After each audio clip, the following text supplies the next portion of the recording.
Hi, everyone, and welcome to the Neural Magic Podcast. I'm Siddharth Ramakrishnan. Each week, we're exploring another aspect of what makes your brain magical, the circuits behind how we set intentions, cast powerful spells, and use rituals to manifest. Last week, we chatted about how and why we are wired for magical thinking. In today's episode, we're going to talk more about how inclined you are for this kind of processing and how you can get better at it. We will also talk about different kinds of cognitive styles. I do have a cough today, so every once in a while you might hear something, but I'm hoping some of it will come off in post processing. So forgive me if you do hear a cough. Subscribe now and follow the links below to learn more about the books and the newsletters. Now, let's explore our brains together.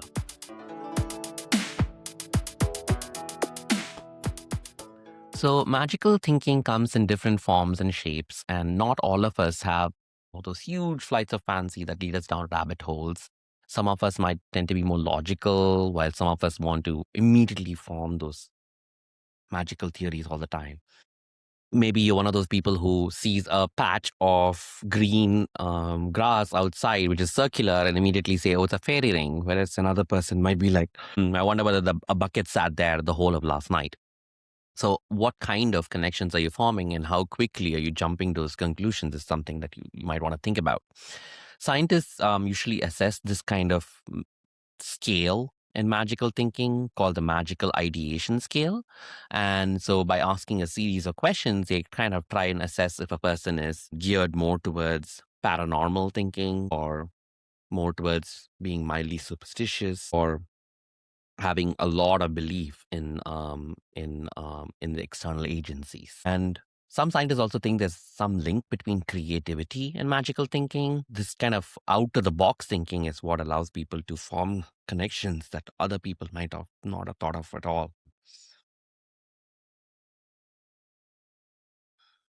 I'll give you an example, a story which I think about still often. I used to live in Chicago, and as a fresh immigrant, that was one of the first city I came to. And I loved walking about the city and sometimes just wandering around without any agenda. And once I was standing at the corner or somewhere on State Street in the middle of Gold Coast in Chicago, which is like a high shopping area. And I was not sure if I wanted to cross the street and go towards the pier or or make a turn. I was standing at the intersection and I don't know if I was waiting for a sign, but suddenly this lady grabbed my hand and started to almost drag me across the street. And I was completely dumbfounded because she just said, "Come, help me." And then she just started dragging me across the street. And she clearly didn't need help, but maybe she did in terms of some kind of physical reassurance that she was okay. But it was she leading me as opposed to me leading her or helping her along across the street. And she, in that moment, she made a decision for me. I was no longer paralyzed about should I go straight or should I turn. Instead, I was being dragged clearly across the street. And even though there, following that particular incident, there wasn't something enormous that transpired, I felt like she'd changed the course of my life. And I still don't know how she changed the course of my life, but it was almost like this guide had come down and said, "Okay, you need to go this way now," and had transported me across the street. And not many people, maybe someone who had experienced that would have felt differently or would have not associated that with a particular, like an angelic sign or something like that. But for me, who is susceptible to magical thinking, it was pretty evident that this was something momentous that was happening in my life. And then now that I had formed that association, even like before, if there was no connection between me and this woman, now that that thought was in my head, I started adding more and more weight to it, and my brain is forming more and more associations with respect to it to add more gravitas to that particular situation, even more so than it could have been. So that is the power of magical thinking and how we get wired for that. Another example I like to talk about is again in Chicago. I was randomly waiting at a bus stop, and and on Halstead Street. It's a bus that moves north south, and I was waiting on the north side, waiting to head back to the south side, and I randomly met this guy, and we started talking on the bus. And as the bus proceeded south, I proceeded to also fall in love with him. It didn't really end really well, the relationship, but at the same time, I associate bus stops with this romance. And so it's not normally one would associate these almost grungy, dirty, dingy spaces with romance. But from then on, my brain started weighting those bus stops with much more importance and association, that I started expecting romance whenever I went to bus stops and looking for them. So that kind of gives you an idea of how we start to tie in different, almost unrelated entities together, bus stops and romance, or old women becoming angelic guides and stuff like that, even when there is no logical explanation to something like.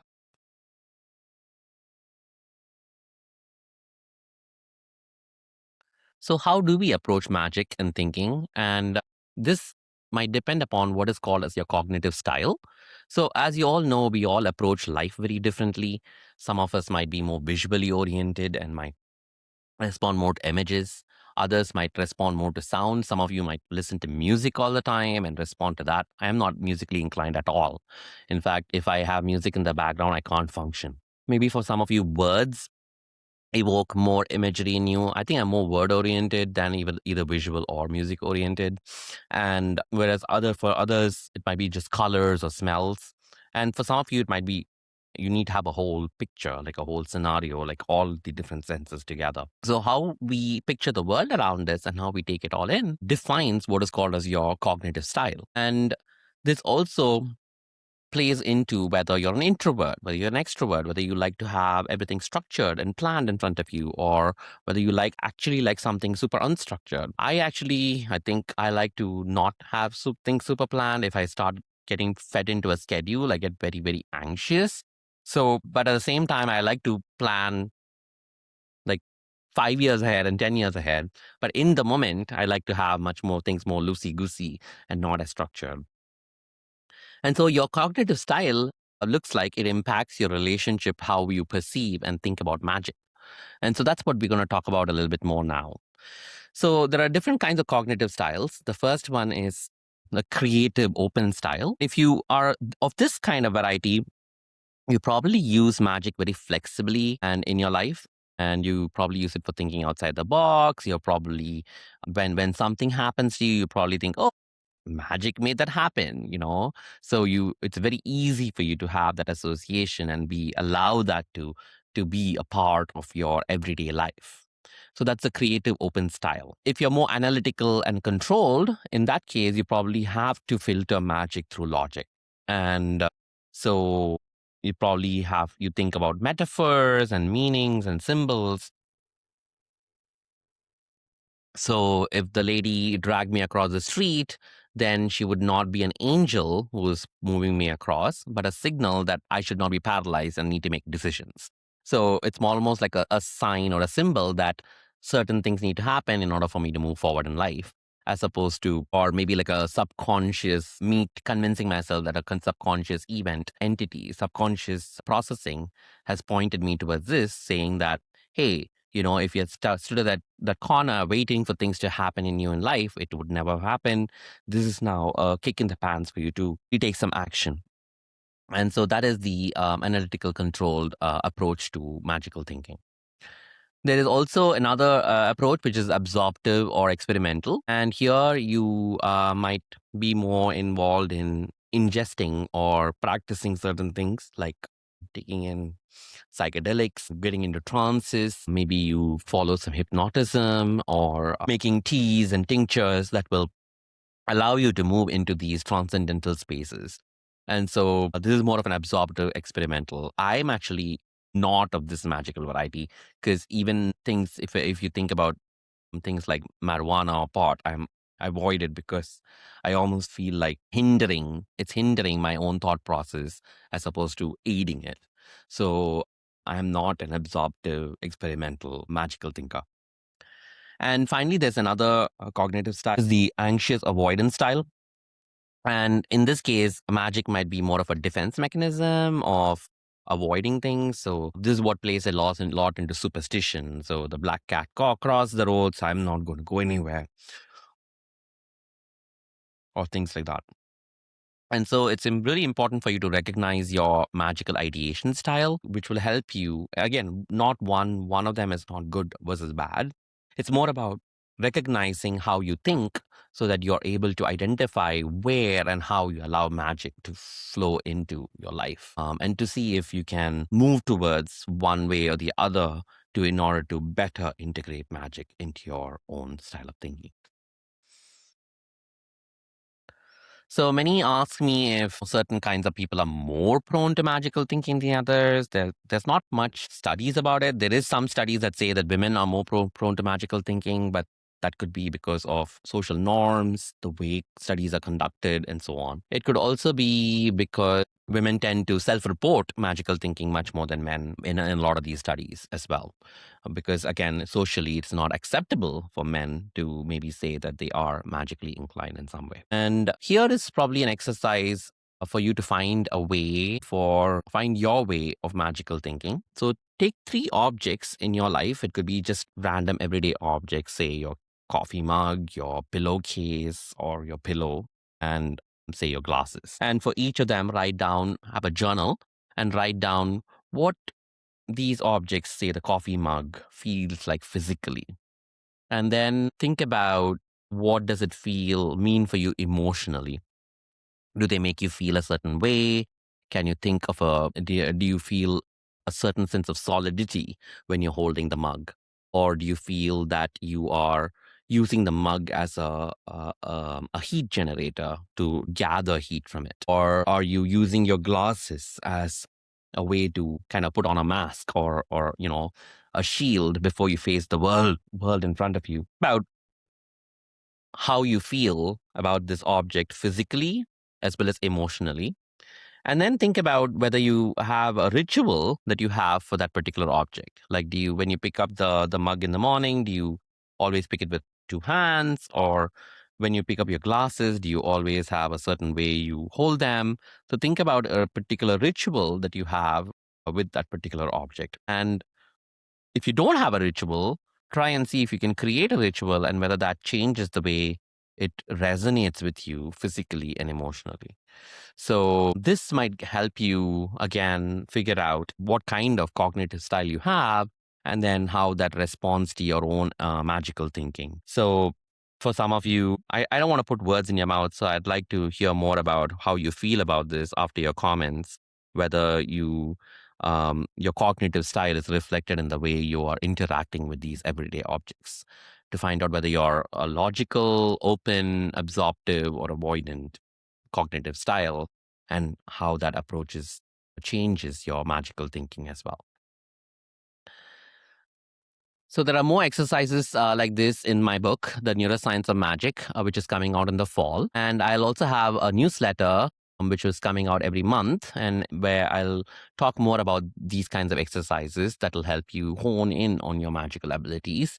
So you can also follow me on Instagram at sidbits, and where I'll talk about some of these in a much more regular fashion other than just this podcast.